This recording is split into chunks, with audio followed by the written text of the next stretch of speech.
बिस्मिल्लाहिर्रहमानिर्रहीम। अस्सलाम वालेकुम। पिछली वीडियो में हम लोगों ने देखा था कि किस तरीके से वर्ल्ड वॉर 2 में सोवियत यूनियन और वेस्टर्न ब्लॉक जो है विक्टोरियस रहा अगेंस्ट हिटलर एंड जर्मनी।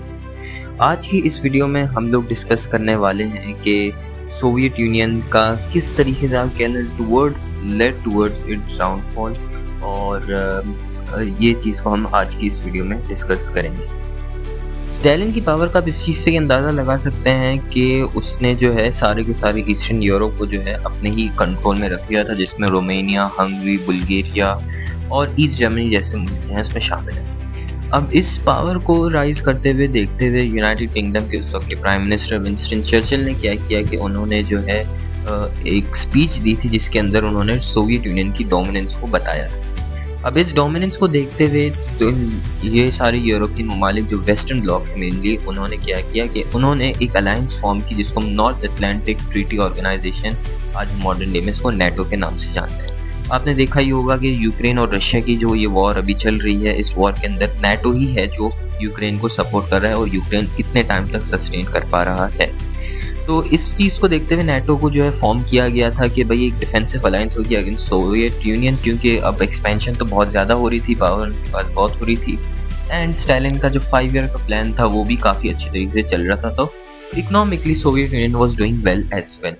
तो इस चीज़ को काउंटर करना बहुत ज़रूरी था, but in response Soviet Union ने क्या किया कि Soviet Union became the nuclear power and was the second nuclear power in the world, followed by America. तो अमेरिका के बाद जो है अमेरिका को ऐसा लग रहा था कि ये जो है काम प्रोजेक्ट जो है 1950s के अंदर, लेट 1950s के अंदर जो है कंप्लीट होगा, but Soviet union did it before, क्योंकि मैनहट्टन प्रोजेक्ट जिसमें अमेरिका ने जो है न्यूक्लियर पावर बनाई थी अपने आप को, उस प्रोजेक्ट के अंदर जो है सोवियत स्पाइस जो थे वो सारे के सारे उस वक्त वहाँ से सारी जो information, hidden information, secret information थी, वो सारी की सारी इन्फॉर्मेशन लाकर सोवियत यूनियन के अपने उन्होंने बेसिस में दे दी और वहाँ पे उन्होंने न्यूक्लियर पावर बन गई, सेकेंड न्यूक्लियर पावर। इस चीज़ को देखते हुए अब अमेरिका भी शॉक में आ गया, वेस्टर्न ब्लॉक भी शॉक में आ गया, क्योंकि उनको भी पता है कि अगर हम अटैक करने की कोशिश भी करते हैं तो we will be just on a brink of a first nuclear war, और फिर आप कह लें वर्ल्ड वॉर 3 जो है वो स्टार्ट हो सकती थी। कोल्ड वॉर का कुछ इस तरीके से ही आगाज होता है कि with an aim of reducing the Soviet Union's power, but it didn't go as much of it plan, क्योंकि जो बर्लिन ब्लॉकेड जो है स्टालिन ने कर दिया था, और जो फर्दर एक्सपेंशन जो वेस्टर्न ब्लॉक की थी उसको रोकने के लिए, सस्टेन करने के लिए, तो बर्लिन ब्लॉकेड में उसने जो है यूएस और यूके को फिर क्या करना पड़ा कि उन्होंने जो है एक एयरलिफ्ट किया। Basically they there land back, और जो है वो वेस्टर्न पावर के पास ही दोबारा से चला गया। अब इस टाइप पे आप जर्मनी आप कह लें कि एक पिंग पोंग बॉल है, कभी सोवियत यूनियन के पास जाता है तो कभी जो है वेस्टर्न ब्लॉक के पास जाता है, तो एक इसकी पोजीशन अभी नहीं रहती। तो इस कोल्ड वॉर की ड्यूरिंग जो है आप कह लें कि कोई विक्टोरियस तो रहता नहीं है, but it was a more of a power fight for power, जिसके अंदर जो है सोवियत यूनियन प्रूव करना चाहता था कि आई एम पावरफुल, और यूके और अमेरिका जो वेस्टर्न ब्लॉक है वो ये प्रूव करना चाहता था कि वी आर। ये बात आपको याद रखनी चाहिए कि कोल्ड वॉर जो थी ये वेपन्स या फिर आर्म्स के बेसिस पे नहीं थी, ये मोर ऑफ ए इकोनॉमिक, और फिर आप कह लें कि राइवलरी थी सोवियत यूनियन और यूएसए के बीच में, तो शोकेस देयर पावर की कौन ज़्यादा ताकतवर है। उससे आप देखा होगा कि एटॉमिक पावर जब यूएस बना तो उसके चंद साल बाद सोवियत यूनियन भी बन गया, और फिर आगे जाके एक स्पेस रेस भी हुई थी इन दोनों के बीच में, जिसमें कौन ज़्यादा जो है सक्सेसफुल होगा ये भी चेक किया गया था। तो बेसिकली एक पावर शोकेस था ये इसमें, और जो सोवियत यूनियन थी वो एक कम्युनिस्ट रिजीम थी पूरी की पूरी, और जो वेस्टर्न ब्लॉक था वो आपको ऑब्वियसली कैपिटलिज्म पे ऊपर बिलीव करता था, और इट बिलीव इन कि आपके पास जो पैसा है वो गवर्नमेंट के जरिए ही या फिर आपके लिए पब्लिक इंटरेस्ट को प्रोटेक्ट करके ही आ सकता है। वेयर एज जो सोवियत यूनियन था, जो कम्युनिज्म थी, नो रिलीजन और nothing should be involved in terms of government और इकोनॉमी। मेरा स्टालिन का रूल जो है वो स्टिल चल रहा था, और स्टालिन का रूल इस तरीके से चल रहा था कि लेबर कैंप्स फॉर्म हो गए थे और एक सीक्रेट पुलिस फॉर्म हो गई थी, जिसमें बेसिकली स्ट्रिक्ट किस्म की सेंसरशिप लगाई गई थी। पब्लिक को जो है कोई किस्म का गवर्नमेंट के अगेंस्ट प्रोपेगेंडा करने की इजाज़त नहीं थी। लेकिन इस चीज़ से एक फैक्टर ज़रूर था कि करप्शन जो थी वो उस वक्त काफ़ी कम थी कंपेयर टू जो आगे के रूलर्स जो आए थे सोवियत यूनियन के अंदर, उसमें जो है चेंज आया था। तो ये स्टालिन ने जो है अपने मुल्क के अंदर तो खैर मज़ालिम कम नहीं करे थे, उन्होंने जो है कंटिन्यू रखा था इस चीज़ को, अपने होल्ड ऑफ पावर को, बाय जस्ट गुलक्स जिसको हम कहते हैं, लेबर कैंप बेसिकली गुलक्स के टर्म में है ये मीनिंग, और एक सीक्रेट पुलिस जो है वो फॉर्म की गई थी जस्ट टू आपकी गवर्नमेंट के अगेंस्ट या फिर आपके कम्युनिज्म के अगेंस्ट जो है आवाज ना उठ सके।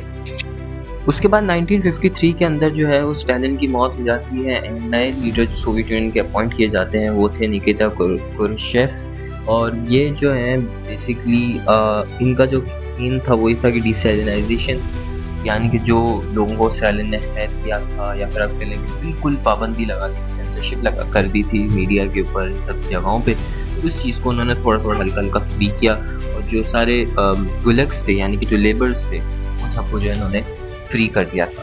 एक टाइप से आप कह लें कि थोड़े से रिलीफ जो है लोगों में देखने को मिला और लोग जो है इनको पसंद भी करने लगे। क्योंकि इन 1956 एक हंगेरियन अपराइजिंग होती है, जिस अपराइजिंग के अंदर बेसिकली हंगरी जो आज मॉडर्न डे हंगरी है उसको जो है स्प्लिट करने की कोशिश की गई थी through civil war between them, कि वो पहले सोवियत यूनियन का ही पार्ट था अगेन। तो इस चीज़ को जो है इजीली बड़े टैकल कर लिया था सोवियत आर्मी ने, और उन्होंने टैंक्स के जरिए बहुत ही वायलेंट तरीके से जो है इस प्रोटेस्ट को उन्होंने कैरी आउट टैकल किया था।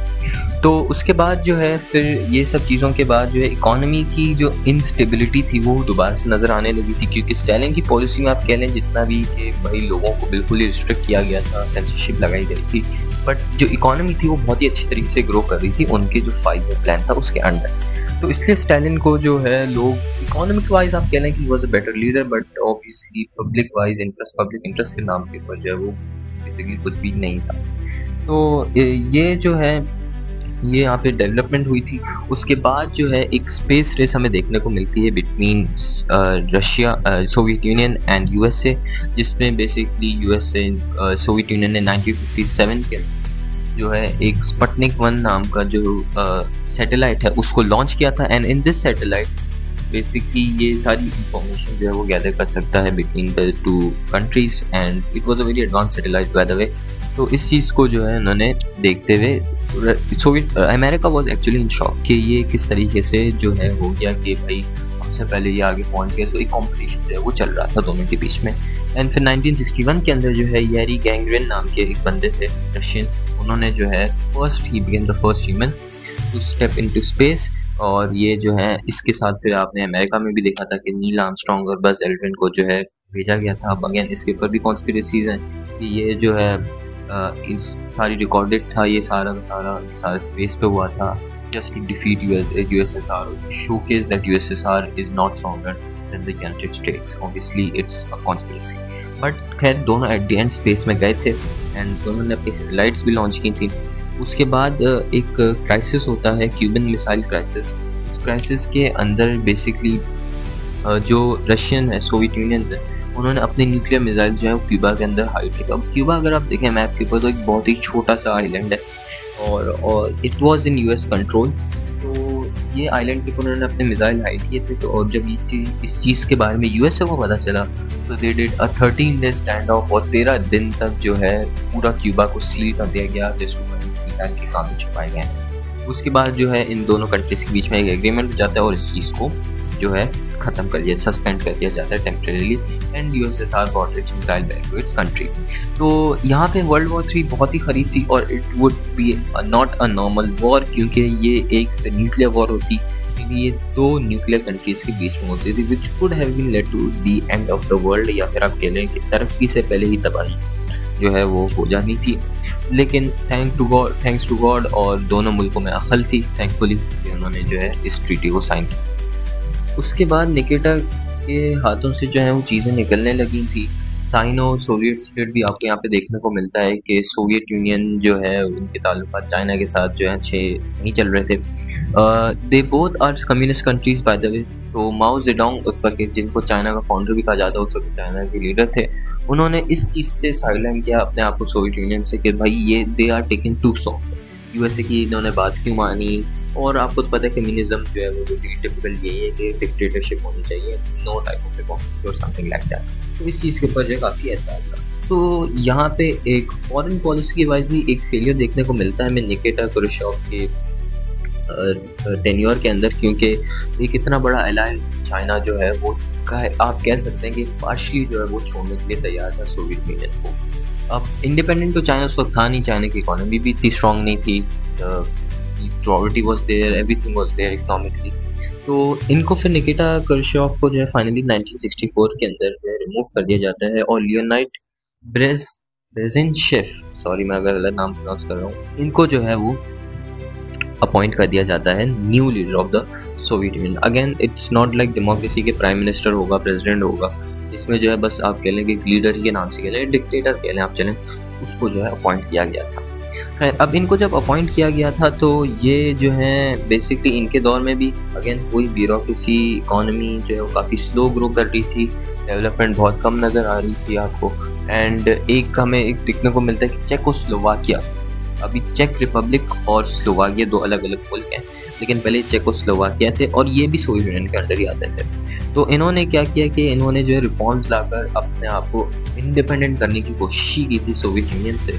Soviet union attack their territory और फिर दोबारा से अपना जो लॉ एंड ऑर्डर है वहाँ पे रिस्टोर कर दिया था।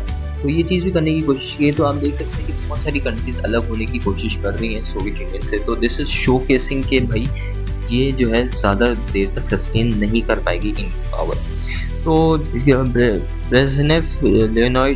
ब्रेज़नेव सॉरी, इनको जो है फिर इनके दौर में भी वही सेम जो पिछले रूलर थे निकिटा क्रुश्चेव, इनको भी इनकी तरह ही इनका भी रूल रहा, लेकिन इट वुड से कि it was a better bit of rule, क्योंकि इसमें जो है फ्रीडम ऑफ स्पीच आपको देखने को गवर्नमेंट। बट लेकिन एक जो डिसएडवांटेज यहाँ पे आपको देखने को मिला कि करप्शन और ब्लैक मार्केट का जो रोल है वो बहुत ज़्यादा देखने को मिल गया। USSR was more open to the world now. अब जो दुनिया है वो ज़्यादा आसानी से यूएसएसआर को रिकग्नाइज कर पा रही थी, उनके मूव्स को रिकग्नाइज कर पा रही थी। पहले जो कुछ होता था वो सीक्रेट भी होता था, या फिर इतना सडन हो पाता था कि जो एनिमी होता था वो सामने का वो रिएक्ट ही नहीं कर पाता था, उसको टाइम नहीं होता था। इसी वजह से आप देखते हैं वर्ल्ड वॉर 2 के अंदर हो गया, या फिर आप कह लें कोल्ड वॉर के अंदर हो गया, एक सडन इम्पैक्ट देखने को मिले। USA was not expecting USSR to become a nuclear power that early, लेकिन फिर भी वो न्यूक्लियर पावर बनी। तो ये जो सडन इम्पैक्ट्स थे ये बहुत ज़्यादा जो है फ़र्क लाते थे between the clash between the powers. तो ये चीज़ हमें जो है अब बहुत ज़्यादा ओपन नज़र आने लगा यूएसएसआर के to the public, to the domain of the world, foreign policy and overall life. Again the Soviet Union tried to basically showcase that हमारी जो ताकत है वो ज़्यादा है कंपेयर टू यूएसए। तो उन्होंने क्या किया, उन्होंने अफगानिस्तान के ऊपर इन्वेट कर दिया और अफगान वॉर यहाँ पे आपकी स्टार्ट हो जाती है, जिसके लिए जो है हमारे पाकिस्तान ने आपको देखा था कि बहुत बड़ा रोल जो है इसके अंदर मिलाया गया था। लेकिन जब हम पाकिस्तान की हिस्ट्री को डिस्कस करेंगे then we will talk about that. तो यहाँ पे बेसिकली अफगानिस्तान को इन्वेट करने के एक बहुत ही स्ट्रेटेजिकली आप कहने के एक ब्लॉक्ड एरिया है अफगानिस्तान, उसको इतनी आसानी से नहीं कर सकते इन्वेट। तो सोवियत यूनियन वाज अनसक्सेसफुल। उसके बाद अमेरिकन आए, अमेरिकन ने इतने सालों तक रूल किया, अमेरिका भी अनसक्सेसफुल रहा, और एट दी एंड आज मॉडर्न डे में जो उनके ओरिजिन्स हैं तालिबान, वही जो है रूल कर रहे हैं अफगानिस्तान को।